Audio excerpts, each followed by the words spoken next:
ونستعينه ونستغفره ونؤمن به ونتوكل عليه ونعوذ بالله من شرور أنفسنا ومن سيئات أعمالنا من يهده الله فلا مضل له ومن يضلل فلا هادي له ونشهد أن لا إله إلا الله وحده لا شريك له ونشهد أن سيدنا ومولانا محمدا عبده ورسوله أما بعد فأعوذ بالله من الشيطان الرجيم بسم الله الرحمن الرحيم ما كان محمد أبا أحد من رجالكم ولكن رسول الله وخاتم النبيين وكان الله بكل شيء عليما اللهم صل على محمد وعلى آل محمد كما صليت على إبراهيم وعلى آل إبراهيم إنك حميد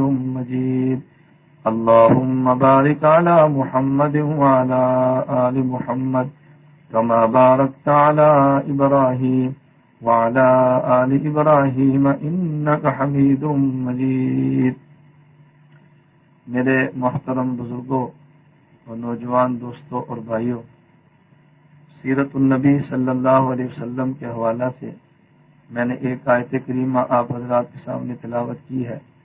اس آیت کریمہ میں اللہ رب العزت نے 3 چیزیں ارشاد فرمائی ہیں.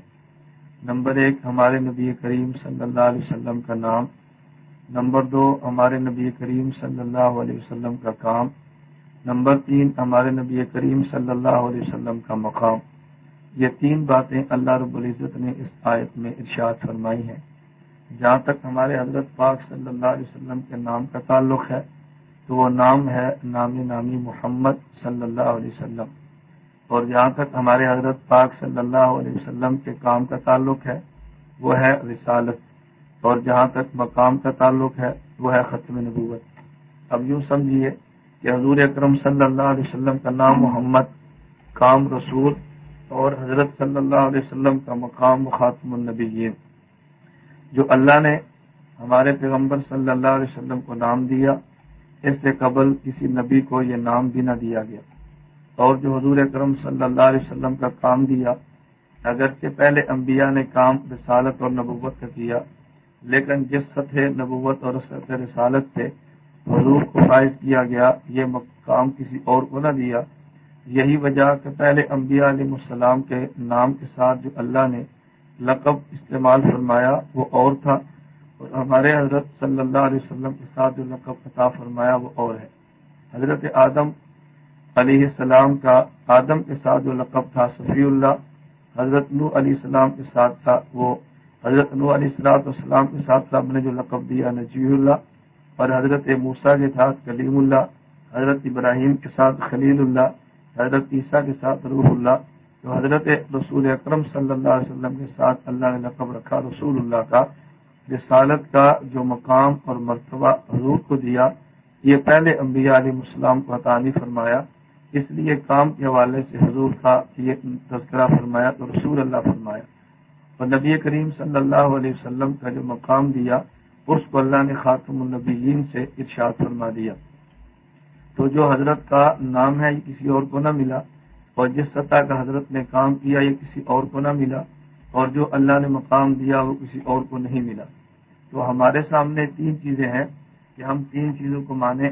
حضرت صلی اللہ علیہ وسلم کے نام کو بھی مانیں، اور نبی کریم صلی اللہ علیہ وسلم کے کام کو بھی مانیں، اور نبی کریم صلی اللہ علیہ وسلم کے مقام کو بھی مانیں. جہاں تک رسول اکرم صلی اللہ علیہ وسلم کے نام کا تعلق ہے تو یہ نام جب حضور کو نبوت نہ ملی اس وقت بھی تھا، اور جہاں تک حضور صلی اللہ علیہ وسلم کے کام کا تعلق ہے رسول اللہ، یہ بات کی بات ہے پہلے کی نہیں. یعنی 40 سال تک محمد بن عبداللہ اور 40 سال کے بعد محمد الرسول اللہ. تو ایک حضور کی شخصیت ہے بحیثیت محمد صلی اللہ علیہ وسلم، اور ایک شخصیت ہے بحیثیت رسول صلی اللہ علیہ وسلم. ہم جو نبی پاک صلی اللہ علیہ وسلم پر ایمان لائے ہیں بحیثیت محمد بن عبداللہ نہیں بلکہ بحیثیت محمد الرسول اللہ صلی اللہ علیہ وسلم. ہم نے جو کلمہ پڑھا وہ لا الہ الا اللہ محمد بن عبداللہ نہیں بلکہ لا الہ الا اللہ محمد الرسول اللہ. یوں سمجھیے کہ ہم نبی کا نام محمد صلی اللہ علیہ وسلم مانتے ہیں، جو ساتھ حضور کا کام رسالت بھی مانتے ہیں، اور مکہ میں حضور کے زمانے کے لوگ جو حضور پر ایمان نہ لائے وہ رسول اکرم صلی اللہ علیہ وسلم کا نام محمد تو مانتے، لیکن حضور کا کام رسول صلی اللہ علیہ وسلم یہ ماننے کے لیے تیار نہ تھے۔ اب جو شخص حضور کا نام مانے اور کام نہ مانے تو ایسا انسان مسلمان نہیں ہوتا، اور جو آدمی نبی کریم صلی اللہ علیہ وسلم کا نام مانے اور پھر حضور کے مقام اور مرتبہ کا قائل نہ ہو تو ایسا انسان بھی مسلمان نہیں ہوتا۔ اس لیے ہم حضور کا کام بھی مانتے ہیں اور نبی کریم صلی اللہ علیہ وسلم کا مقام اور مرتبہ بھی مانتے ہیں۔ اب یہ بات ذہن نشین فرما لیں کہ جس کو رسالت کہتے ہیں اس کا مطلب اور مقصد کیا ہے۔ رسالت کہتے ہیں پیغام کو، ہمارے پیغمبر رسول ہیں یعنی پیغامبر ہیں، ہمارے رسول اکرم صلی اللہ علیہ وسلم قاصد اور ایلچی ہیں اللہ کے، اللہ رب العزت کے اور ہمارے درمیان جو واسطہ ہے وہ رسول ہے۔ تو نبی کریم صلی اللہ علیہ وسلم کے ذمے جو کام ہے وہ اللہ سے احکام کو لینا اور امت تک ان احکام کو پہنچانا، اور امت کے ذمے ان احکام کو لینا اور ان احکامات پہ عمل کرنا۔ تو نبی کریم صلی اللہ علیہ وسلم پہ اللہ رب العزت نے قرآن دیا، یہ اللہ کا پیغام تھا۔ نبی کریم صلی اللہ علیہ وسلم نے قرآن کی شرح فرمائی جس کو حدیث رسول کہتے ہیں، یہ اللہ کا پیغام تھا۔ اور رسول اکرم صلی اللہ علیہ وسلم نے قرآن اور حدیث کی شرح جو کی اور صحابہ کرام رضی اللہ عنہم اجمعین نے سمجھی امت تک پہنچائی، یہ ہمارے پیغمبر کا ایک کام ہے جو دیا۔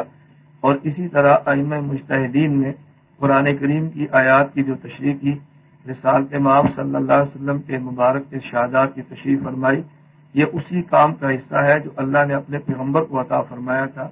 اس لیے کہ مجتہد کوئی الگ بات نہیں کہتا، بلکہ پیغمبر کی پر اترنے والی قرآن کی آیت کی تہ سے نکلا چھپا ہوا مسئلہ وہ امت کے سامنے ظاہر کرتا ہے۔ مجتہد کوئی نئی بات نہیں کہتا، بلکہ رسول اکرم صلی اللہ علیہ وسلم کی حدیث مبارک کی تہ میں چھپا ہوا ایک مسئلہ بیان کرتا ہے۔ مجتہد کوئی نئی بات نہیں کہتا، بلکہ صحابہ کرام رضی اللہ عنہم اجمعین کے آثار، اقوال، ارشادات، افعال کو لے کر ان کی روشنی میں ایک مسئلہ امت کے سامنے بیان کرتا ہے۔ تو نبی کریم صلی اللہ علیہ وسلم کا جو کام تھا وہ تھا اللہ کے قرآن کو ہم تک دینا، اور وہ انزلنا الیک ذکر لتبین للناس کے ساتھ اس قرآن کریم کی شرح کرنا اور پھر اس قرآن کریم کی شرح آگے صحابہ تک منتقل کرنا۔ تو رسالت یہ رسول کا جو کام تھا جو ہمارے ذمے ہے اور ہم اس پہ عمل کرنا ایمان سمجھتے ہیں۔ اب یہ بات سمجھیے کہ رسول اکرم صلی اللہ علیہ وسلم نے قرآن اللہ سے لیا اور صحابہ کو دیا، صحابہ نے پیغمبر سے لیا، ہمیں دیا۔ قرآن اللہ کریم نے رسول اکرم صلی اللہ علیہ وسلم کے سینے مبارک پہ اتارا، اس کی شرح اللہ کے پیغمبر نے صحابہ کے سامنے فرمائی، اور صحابہ کرام رضی اللہ عنہم اجمعین نے اس شرح کو آگے امت تک پہنچایا۔ نبی کریم صلی اللہ علیہ وسلم نے قرآن کریم کے وہ احکام جو حضور کے ساتھ مخصوص تھے اس پر بھی عمل کیا، جو امت کے لیے تھے وہ امت کے سامنے بیان کر دیے۔ قرآن کریم کے احکام ایسے تھے کہ جن میں تدریجاً بسا اوقات نسخ بھی ہوا، یعنی پہلے حکم ایک تھا اور بعد میں حکم بدل کے اس کی جگہ پہ دوسرا حکم لا دیا گیا۔ اب ہم قرآن کریم کی دونوں قسم کی آیات کو پڑھتے ہیں، مگر واجب الاتباع ہمارے لیے وہ حکم ہے جو بعد کا ہے اور ناسخ ہے، جو منسوخ ہے وہ ہمارے لیے واجب الاتباع نہیں بلکہ واجب الترک ہے۔ جب اللہ رب العزت نے ایک حکم کو بدل دیا اور اس کی جگہ پہ دوسرا حکم عطا فرما دیا، اب ہم پہلے حکم پر عمل نہیں کریں گے بلکہ بعد میں آنے والے دوسرے حکم پر عمل کریں گے۔ تو قرآن کریم کی جس طرح آیات کی یہ ترتیب ہے کہ بعض آیات میں آنے والے احکام منسوخ ہیں اور بعض آیات جو ناسخ بنتی ہیں، تو منسوخ پر عمل نہیں ہوتا بلکہ ناسخ پر عمل ہوتا ہے۔ اسی طرح یہ بات ذہن نشین فرما لیجیے کہ نبی کریم صلی اللہ علیہ وسلم پر اترنے والے قرآن کریم نے خالص اللہ کے الفاظ سے بعض احکام ایسے دیے جو نبی کے ساتھ مخصوص ہیں اور امت کے لیے اس پر عمل کرنا جائز نہیں۔ مثلا رسالت مآب صلی اللہ علیہ وسلم نے بیک وقت 9 نکاح فرمائے، یہ امت کے لیے جائز نہیں ہے۔ رسالت مآب صلی اللہ علیہ وسلم کے لیے عورت کے ساتھ نکاح کرنا بغیر مہر کے جائز تھا، جبکہ امت کے لیے جائز نہیں، بلکہ مہر کا تقرر ضروری ہے۔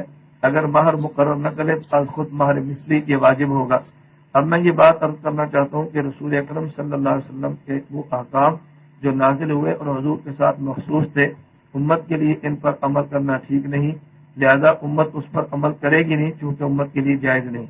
تو قرآن کریم کے ہمیں احکام 2 قسم کے آگے، بعض احکام منسوخ اور بعض احکام جو نبی پاک صلی اللہ علیہ وسلم کے ساتھ خاص تھے۔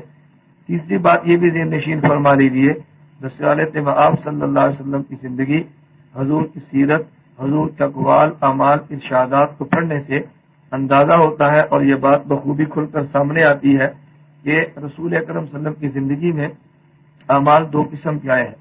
بعض اعمال مبارکہ وہ تھے کہ جو رسول اکرم صلی اللہ علیہ وسلم نے بطور عادت کے ہمیشہ فرمائے، اور بعض کام وہ تھے جو بطور عادت کے نہیں تھے بلکہ بطور عذر کے، بطور ضرورت کے نبی کریم صلی اللہ علیہ وسلم نے فرمائے۔ تو جو کام بطور عادت کے فرمائے امت کے لیے بطور عادت کے کرنا وہ ضروری ہے، اور جو کام بطور عادت کے نہیں تھے بلکہ عذر اور ضرورت کی بنیاد پہ تھے وہ کام امت کے لیے واجب الاتباع نہیں ہوتا بلکہ بس اوقات اس کا ترک ضروری ہوتا ہے۔ میں اس کی ایک مثال دیتا ہوں۔ اب دیکھیے رسول اکرم صلی اللہ علیہ وسلم کا معمول مبارک وہ بیٹھ کر پیشاب کرنے کا ہے، جبکہ صحیح بخاری میں 4 مقامات کی روایات موجود ہیں کہ رسول اکرم صلی اللہ علیہ وسلم نے پیشاب کھڑے ہو کر کیا۔ امام بخاری یہ فرماتے ہیں کہ نبی پاک صلی اللہ علیہ وسلم نے پیشاب کھڑے ہو کر کیا۔ امام بخاری نے باب قائم فرمایا، باب البول قائما وقائدا۔ ام المومنین امی عائشہ رضی اللہ عنہ فرماتی ہے کہ جو شخص یہ کہے کہ رسول اکرم کھڑے پر پیشاب فرماتے وہ جھوٹ بولتا ہے۔ امام بخاری فرماتے ہیں کھڑے ہو کر فرمایا، امی عائشہ رضی اللہ عنہ فرماتی ہے جو کھڑے ہو کرنے کا دعویٰ کرے وہ جھوٹا ہے۔ اب حضرت امام بخاری رحمہ اللہ تعالی رحمت واسعہ یہ سچے اور بڑے پائے کے محدث تھے۔ حضرت امام بخاری نے جو روایت نقل فرمائی یہ قطعاً روایت غلط نہیں، روایت بھی ٹھیک ہے۔ اب امام بخاری کی روایت ام المومنین امی عائشہ کے حدیث مبارک میں کوئی تعارض نہیں بلکہ دونوں کا مطلب بڑا واضح ہے، یعنی امی عائشہ رضی اللہ یہ فرمانا چاہتی ہے کہ جو شخص یہ کہے کہ حضور صلی اللہ علیہ وسلم کی عادت مبارکہ یہ تھی کہ کھڑے ہو کر پیشاب فرماتے یہ جھوٹ بولتا ہے، اور حضرت امام بخاری رحمہ اللہ نے یہ دعویٰ نہیں کیا بلکہ امام بخاری نے مطلقاً یہ بات ذکر فرما دی کہ حضور نے کھڑے ہو کر پیشاب فرمایا۔ محدثین کرام علیہم الرحمہ فرماتے ہیں کہ یہ جو نبی کریم صلی اللہ علیہ وسلم سے کھڑے ہو کر پیشاب کرنا ثابت ہے یہ رسول اکرم صلی اللہ علیہ وسلم کی مبارک عادت نہ تھی بلکہ عذر تھا۔ عذر کی وجہ امت کو لیے تعلیم دینا تھی کہ بضرورت کی گنجائش ہے، یا عذر کی وجہ کوئی ایسا بیماری تھی جس کی وجہ سے بیٹھ نہ سکتے۔ عذر کی مختلف صورتیں ہیں، لیکن میں عرض کرنا چاہتا ہوں کہ عادت اور ہے اور عذر اور ہے۔ صحیح بخاری کی روایت ہے کہ نبی پاک صلی اللہ علیہ وسلم نے نماز پڑھی ہے اور جوتے پہن کر پڑھی ہے۔ یہ رسول اکرم صلی اللہ علیہ وسلم کا معمول مبارک نہیں تھا، لہذا یہ معمول نہیں تھا۔ ہم بھی کہتے ہیں ضرورت ہو تو گنجائش ہے اور لیکن معمول نہیں۔ ام المومنین امی عائشہ رضی اللہ تعالیٰ عنہ اور ازواج مطہرات رضی اللہ تعالیٰ عنہ سے ثابت ہے کہ رسول اکرم صلی اللہ علیہ وسلم نے وضو فرمایا اور وضو کے بعد اپنی زوجہ مطہرہ ام المومنین کا بوسہ لیا اور اس کے بعد مسجد میں آ کے نماز پڑھی۔ اب دیکھیے ایسی صورت اختیار کرنا یہ نبی پاک صلی اللہ علیہ وسلم کی ضرورت ہے، رسول اکرم صلی اللہ علیہ وسلم کی عادت مبارکہ نہیں ہے۔ اور ضرورت کی میں نے عرض کیا مختلف صورتیں ہوتی ہیں، مثلا ایک صورت یہ بھی ہے کہ امت کو تعلیم، امت کے سامنے یہ مسئلہ بیان کرنا تھا جواز بیان کرنے کے لیے کہ خامد کے لیے ایسی صورت بھی جائز ہے، تو جواز کو بیان کرنے کے نبی پاک صلی اللہ علیہ وسلم نے خود عمل فرمایا۔ اب قرآن کریم کی آیات اور احادیث مبارکہ کے مطالعہ سے یہ بات بخوبی واضح ہوگی کہ رسول اکرم صلی اللہ علیہ وسلم نے اعمال کیے اور بعض اعمال کیے اور بعد میں چھوڑ دیے جسے کہتے ہیں متروک۔ نمبر 2 بعض اعمال کیے اور وہ حضور کے لیے تھے، امت کے لیے جائز نہیں تھا۔ نمبر 3 نبی کریم صلی اللہ علیہ وسلم نے بعض اعمال فرمائے عذر کی بنیاد پہ۔ امتی کون سا عمل کرے گا؟ میں سیرت کے حوالے سے بات کرنا چاہتا ہوں کہ اگرچہ رسول اکرم صلی اللہ علیہ وسلم کی سیرت کا یہ بھی حصہ ہے کہ نبی پاک معراج کے لیے آسمان پر تشریف لے گئے، مگر امت کو معراج کے لیے آسمان پر جانے کا حکم نہیں ہے۔ نبی کریم صلی اللہ علیہ وسلم نے 11 نکاح فرمائے اور بھیا کو اگر 9 نکاح کیے، امتی کے لیے 9 نکاح کرنا جائز نہیں۔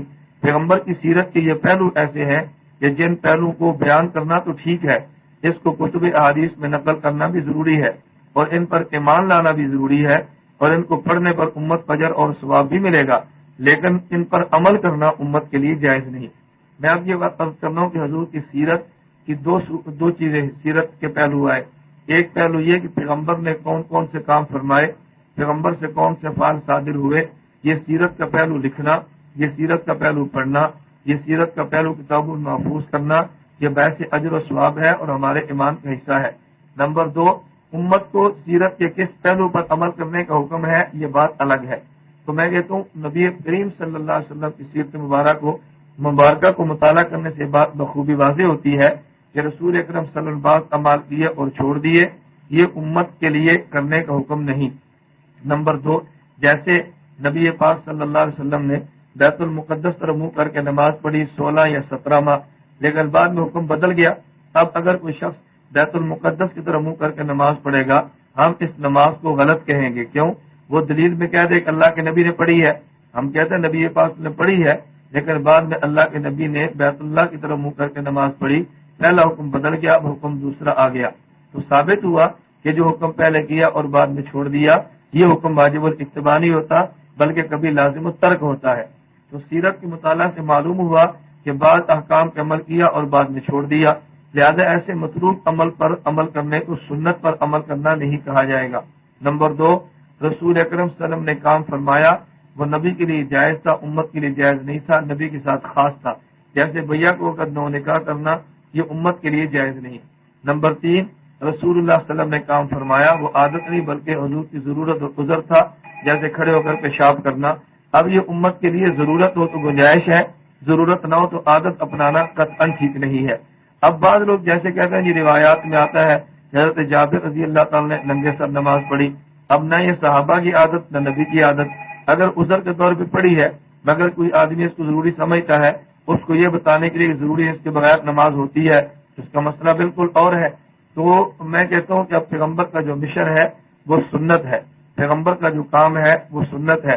رسالت کے اندر تو ساری باتیں آ گئی نا، گزشتہ انبیاء کے واقعات کو بیان کرنا، قصص کو بیان کرنا، آئندہ کے حالات جو اللہ نے اطلاع فرما دیے ان کا تذکرہ کرنا، یہ ساری باتیں رسالت کے اندر آئیں گی، لیکن رسالت کا وہ پہلو جو امت کے لیے جس کے ادا کرنے کا حکم ہے وہ ہے رسالت کا پہلو سنت، اور سنت عمل کب بنتا ہے؟ جب حضور نے کام مسلسل فرمایا ہو، نمبر 2 عادتاً فرمایا ہو، نمبر 3 امت کے لیے فرمایا ہو، یہ 3 شرطیں پائی جائے تو سنت، اس سنت کی اشاعت کا ہمیں حکم ہے، اس سنت پر عمل کا ہمیں حکم ہے۔ اگر یہ سنت امت چھوڑ دے زندہ کرنے پر 100 شہید کا اجر ہے، اور ایسی سنت کو ضروری قرار دینا یہ ہمارے ایمان کا مسئلہ ہے کہ ہم ایسی سنتیں زندہ کریں، ایسی سنتوں کو عام کریں، اس سے رسول اکرم صلی اللہ علیہ وسلم خوش ہوں گے، معاشرے کے اندر ترقی ہوگی اور معاشرے کے اندر اللہ کی رحمت اترے گی، اور یہ سراسر ترقی کا موجب ہوگا، اس میں ذرہ بھی نقصان نہیں ہوگا۔ ایک بات، دوسری بات میں نے عرض کی نا یہ مشن اور کام کے حوالے سے، اور تیسری بات ہے مقام اور مرتبے کے حوالے سے کہ رسول صلی اللہ علیہ وسلم کا مقام کیا ہے؟ خاتم النبیین، یہ نبی پاک صلی اللہ علیہ وسلم کو اللہ نے مقام عطا فرمایا۔ اس مقام کے سلے میں نبی پاک صلی اللہ علیہ وسلم کو اللہ نے ایک نعمت عطا فرمائی، وہ نعمت ہے جسے ہم کہتے ہیں جوامع الکلم۔ حضرت آدم سے عیسیٰ علی نبینا علیہ الصلوۃ والسلام تک جس قدر انبیاء علیہ السلام تشریف لائے وہ محدود زمانہ، محدود وقت، محدود بستی اور ایک خاص قوم کے لیے تھے، کوئی ایک قوم کا نبی، کوئی ایک بستی کا نبی، کوئی ایک زمانے کا نبی، لہذا ان کو جتنے مسائل چاہیے اللہ رب العزت نے اکٹھے مسائل ان کو تحریریں دے دی، انہیں امت کے حوالے کر دیے۔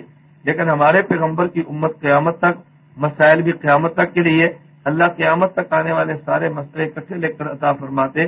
ان مسائل کو یاد کون کرتا، ان مسائل کو حفظ کون کرتا، ان مسائل کو تحریر کون کرتا، ان مسائل کی اشاعت کون کرتا، اس کے لیے اللہ نے اپنے پیغمبر کو جوامع الکلم کی نعمت عطا فرما دی۔ لفظ ایک ہوگا اس کی طے میں چھپے مسئلے 100 ہوں گے، لفظ ایک ہوگا طے میں مسئلے ہزاروں ہوں گے، لفظ ایک ہوگا اور مسئلے کئی ہوں گے، یعنی حضور صلی اللہ علیہ وسلم کو ایسے الفاظ عطا فرما دیے کہ الفاظ مختصر ہیں اور اس کے اندر جامعیت بہت ہے، یعنی بہت سارے معنی، مفاہیم اور مطالب اور مسائل الفاظ اپنے دامن میں لیے ہوئے ہیں۔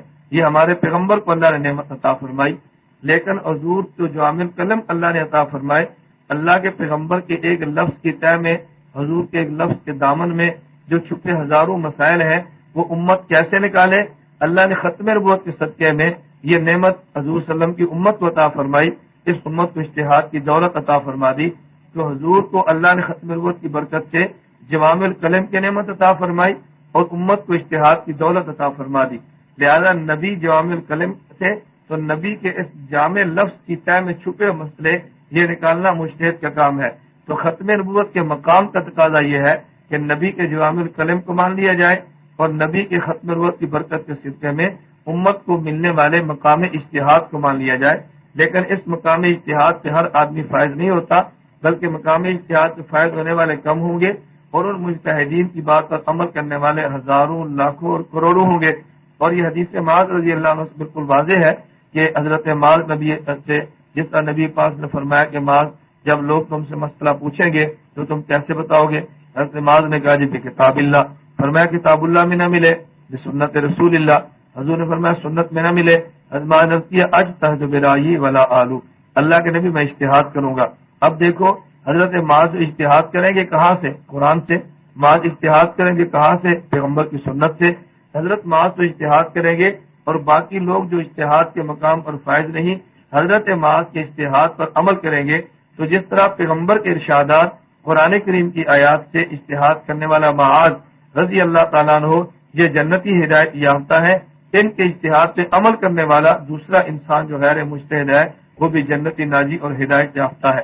اب میں عرض کرنا چاہتا ہوں کہ اللہ نے پیغمبر کو ختم نبوت کا مقام عطا فرمایا اور اس مقام کے صدقے میں حضور کو شان جامعیت عطا فرمائی، جوامع الکلم عطا فرمائے اور امت کو اجتہاد کی نعمت عطا فرمائی. ہم پیغمبر کی ختم نبوت کا مقام بھی مانتے ہیں، اس کی برکت سے ملنے والے جوامع الکلم بھی مانتے ہیں اور اس کی برکت سے امت میں ملنے والے اجتہاد کو بھی مانتے ہیں. لہذا ہم یہ تینوں باتیں تسلیم کرتے ہیں کہ نبی پاک صلی اللہ علیہ وسلم کے نام جیسا نام نہیں، نبی پاک صلی اللہ علیہ وسلم کے کام جیسا کام نہیں اور نبی پاک صلی اللہ علیہ وسلم کے مقام جیسا مقام نہیں. ہم حضور کے نام کو بھی سر بچشم تسلیم کرتے ہیں، پیغمبر کے سنت کے پیغام کو بھی مانتے ہیں، سنت کی اشاعت کا حکم دیتے ہیں اور سنت کی اطاعت کو ضروری سمجھتے ہیں اور سنت کے زندہ کرنے سے معاشرے کے اندر آنے والی خیر و برکت کے قائل ہیں. اس لیے ہم اپنا نام بھی اہل سنت تجویز کرتے ہیں اور رسول اکرم صلی اللہ علیہ وسلم کے مقام ختم نبوت کو مانتے ہیں. ختم نبوت کی برکت سے حضور کے ملنے والے جوامع الکلم کو مانتے ہیں. ان جوامع الکلم کی طرح سے نکلے ہوئے مسئلے جو شان اجتہاد کی وجہ سے نکلے ان کو بھی مانتے ہیں. لہذا مجتہد کو ماننا یہ ضروری ہے اور مجتہد کے مقام کو ماننا یہ بھی ضروری ہے. تو جب تک انسان اجتہاد کو نہ مانے تو یوں سمجھیے کہ سیرت مکمل نہیں ہوتی. اگر کوئی انسان نبی کی شان جامعیت کو نہ مانے سیرت مکمل نہیں ہوتی، پیغمبر کے پیغام سنت کو نہ مانے تو سیرت مکمل نہیں ہوتی. تو سیرت کا ہمارے لیے جو واجب الاتباع خلاصہ وہ یہ ہے، نمبر 1 رسول اکرم صلی اللہ علیہ وسلم کی سنت کو ماننا اور جس مسئلے کا حل صراحتاً پیغمبر کی سنت سے نہ ملے اس مسئلے کو مجتہدین کے اجتہاد کی روشنی میں ماننا. تو جو انسان سنت کا انکار کرے وہ یوں سمجھیے حضور کی سیرت کو ماننے کے لیے تیار نہیں ہے، اور جو سنت کو مانے لیکن مجتہدین کے اجتہاد کا انکار کر دے یہ بھی پیغمبر کی سیرت کو کامل نہیں مانتا. تو دعا فرمائے اللہ مجھے اور آپ کو سیرت کے حوالے سے نبی پاک صلی اللہ علیہ وسلم کی سنت اور مجتہدین کے اجتہاد کو سمجھنے کی اور اس پر عمل کرنے کی توفیق عطا فرمائے. وآخر دعوانا ان الحمدللہ رب العالمین. دیکھیے عمر بھائی، پہلے تو ہمیشہ آپ ایک اصول ذہن نشین فرما لیں اس لیے کہ اب یہ بیان تسلسل کے ساتھ ہوں گے اور ایسا نہیں ہوگا درمیان میں انقطاع ہے.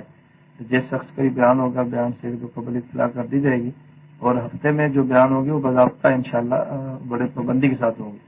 تو بیان کے لیے ایک تو اصول یہ ذہن نشین فرما لیں کہ جس موضوع پر بیان ہوگا اسی موضوع پر سوال اور ان کے جوابات دیے جائیں گے. اگر موضوع سے متعلقہ سوال نہ ہوا تو اس کا جواب دینے پر ہم جو ہے نا وہ معذرت کر لیں گے. لیکن چونکہ یوں سمجھے کہ اصول بیان کرنے سے قبل آپ نے سوال کیا ہے اس لیے میں آپ کے سوال کا جواب دے دیتا ہوں. حضرت شیخ سہارنپوری رحمہ اللہ تعالیٰ اللہ ان کی قبر پہ کروڑوں اربوں رحمت سے نازل فرمائے. حضرت جو عقائد علماء دیوبند مرتب فرمائی المحنت کے نام سے اور جس پہ مشائخ عرب نے دستخط کیے، یہ بالکل جھوٹ ہے کہ حضرت رحمہ اللہ کے ان عقائد پہ جو ہے نا حرمین کے علماء کو اعتراض ہے. نہ اس وقت اعتراض تھا نہ ہی اب اعتراض ہے اور آج تک ائمہ حرمین میں سے کسی نے بھی اس پر اعتراض نہیں کیا.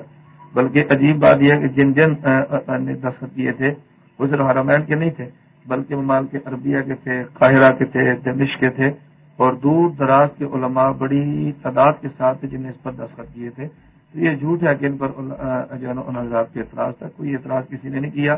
ہاں یہ بتانا چاہیے فلاں نے اعتراض کیا اور یہ اعتراض تھا پھر تو کوئی بات سمجھ آتی ہے. اگر اس کا نام بھی نہ رہے ویسی کا اعتراض تھا تو یہ فضول سی بات ہے.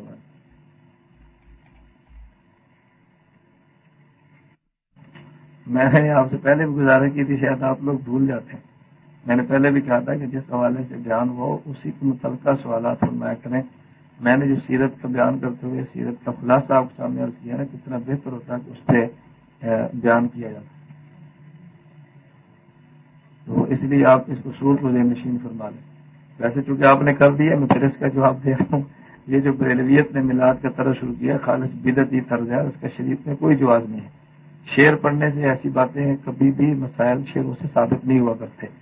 یہ جو بات رہے کہ اس کے آنے پر سارے خوشیاں مناتے ہیں، لیکن تو یہ بات تو ٹھیک ہے کہ ابلیس خوش نہیں ہوتا، لیکن جس طرز پہ یہ خوشیاں مناتے ہیں اس پر تو ابلیس داد دیتا ہو.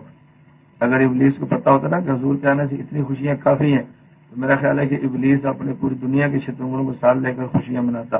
اگر یہی طرز جلوس نکالیں، لڑکیاں لڑکے مخلوط ہوں، بھنگڑے ڈالیں اور پھر اس کے گانے کی طرز پہ نظریں پڑیں، ساتھ ڈھول بجتے رہیں، طبلے بجتے رہیں، سرنگیاں بجتی رہیں اور چمٹے بجتے رہیں، اور بیریش لڑکوں کو نعت خوانوں پہ فرنٹ لا کے مجرے کی طرح نعت خوانیاں شروع کرائی جائیں، اور زور کی نماز نہ پڑھیں، عصر کی نماز نہ پڑھیں، داڑھیاں منڈا کے صبح جلوس نکالیں، تو یہ تو ابلیس کی خوشی کا دن ہے. اس سے تو ابلیس خوش ہوگا، نبی پاک صلی اللہ علیہ وسلم کو تکلیف ہوگی. اگر میلاد منانے کا اور حضور کے آنے کا یہی خوشی کا طریقہ ہے کہ جو یہ حضرات منا رہے ہیں، تو میں سمجھتا ہوں اس پر ابلیس خوش ہوگا اور اللہ کے نبی ناراض ہوں گے.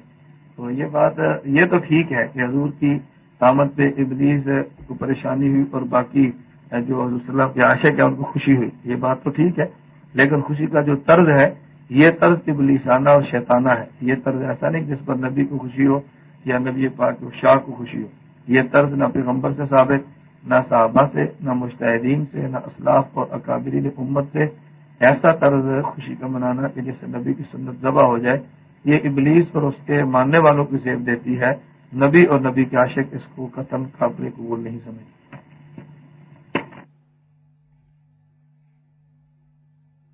اللہ وبرکاتہ. دیکھیں کہ سوالات کے حوالے سے آپ ایک بات ذہن نشین فرما لیں، یہ بار بار بار بار کہنا ہمارے پاس پہ نہیں ہوتا. بھی کسی نے کوئی سوال کرنا ہے تو کریں، روم پر آ جائیں، حضرت بیٹھے ہیں، فلاں صاحب بیٹھے ہیں. آپ ذہن نشین فرما لیں، جو حضرات انٹرنیٹ پہ گفتگو فرماتے ہیں، علماء بیان کے لیے آتے ہیں، ان کا وقت نہایت قیمتی اور بڑا محدود ہوتا ہے. بس بیان ختم ہو اور سوالات فوراً شروع کر دیں، بار بار کہنا نہ پڑے بھی آپ تشریف لیں کوئی ہے. یہ منت اور سماجت والا مسئلہ بڑا مشکل ہوتا ہے ہمارے لیے. اس لیے اب کسی نے سوال کرنا ہو تو اپنے فوراً ہاتھ کھڑے کریں یا فوراً جو ہے نا سوالات کے لیے تشریف لائیں. یہ بار بار نہ کہنا پڑے، اس سے ہمیں کافی دقت پیش آتی ہے، کیونکہ اب ہم نے اس کام کو مسلسل اور مستقل چلانا ہے. یہ عارضی کام نہیں ہے. آپ دعا فرمائیں کہ اللہ تسلسل سے اس کام کو چلانے کی توفیق عطا فرمائے، یہ درمیان میں کسی وجہ سے انقطاع نہ ہو. اس لیے آپ اپنے وقت بھی بچائیں، ہمارے وقت کی بھی رعایت کریں. یہ جو آپ نے بات کی ہے نا سیرت کے حوالے سے، دو باتیں ذہن نشین فرما لیں. اگر دین پر عمل ہو دین اللہ کے لیے تو دین بنتا ہے، اگر دین پر عمل ہو دنیا کے لیے تو دین بھی دنیا بنتی ہے. دو چیزیں ہیں. ہمارے بعض لوگ کہتے ہیں یہ دنیا کا علم ہے اور یہ دین کا علم ہے. علم الدنیا اور علم الدین شریعت میں قطعاً یہ تقسیم نہیں ہے. شریعت میں تقسیم ہے علم للدنیا اور علم للآخرہ، یہ باتیں الگ ہیں. اگر انسان دنیا کا کام کرے اور اللہ کے لیے کرے تو یہ بھی دین ہے، اور اگر دین کا کام کرے اور اللہ کے لیے نہ کرے تو ایسا دین بھی دنیا بنتی ہے. ایک انسان نماز پڑھتا ہے، مقصود اللہ کی رضا نہیں دکھاوا ہے، یہ دنیا ہے. ایک انسان حج کرتا ہے، مقصود اللہ کی رضا نہیں، یہ دنیا ہے. اور ایک انسان جو ہے اپنی بیوی بچوں کو کھانا کھلاتا ہے، خدمت کرتا ہے، حلال مال کماتا ہے، یہ اللہ کا حکم سمجھ کر، تو یہ سارا دین ہے. اس لیے یہ تفریق یوں کرنا ہماری سمجھ سے باہر ہے. اس لیے میں نے گزارش کی بس یہ اصولی طور پر بات ذہن نشین فرما لیں کہ جو کام شریعت کا حکم ہو اور اللہ کے لیے کیا جائے وہ دین بنتا ہے، اور جو کام انسان کرے اور اللہ کے لیے نہ کرے وہ دنیا بنتا ہے، اگرچہ دیکھنے میں نماز، روزہ، حج، زکات اور جہاد، تلاوت، عبادت ہی کیوں نہ ہو.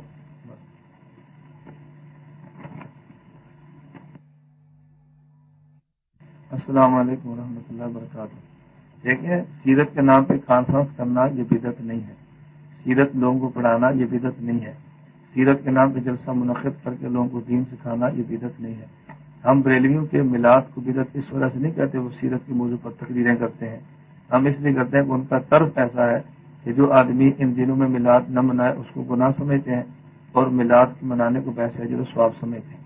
ہم جو سیرت النبی صلی اللہ علیہ وسلم کے عنوان پر کانفرنس سے کرتے ہیں، اب ظاہر ہے کہ ربیع الاول ایسا مہینہ کہ جس مہینے میں نبی پاک صلی اللہ علیہ وسلم کی آمد ہوئی ہے، تب لوگوں کی مناسبت اس مہینے کی طرف ہو جاتی ہے، اور اسی مہینے میں نبی کریم صلی اللہ علیہ وسلم دنیا سے گئے ہیں.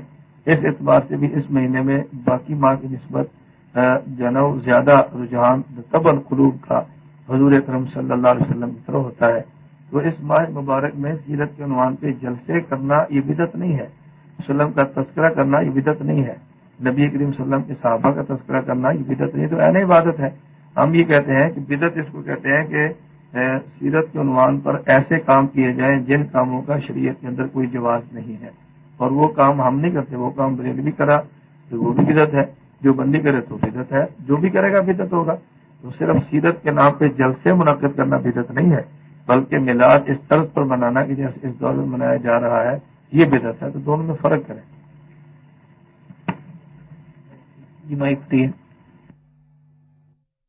تحبون وما تنفقوا من شيء فإن الله به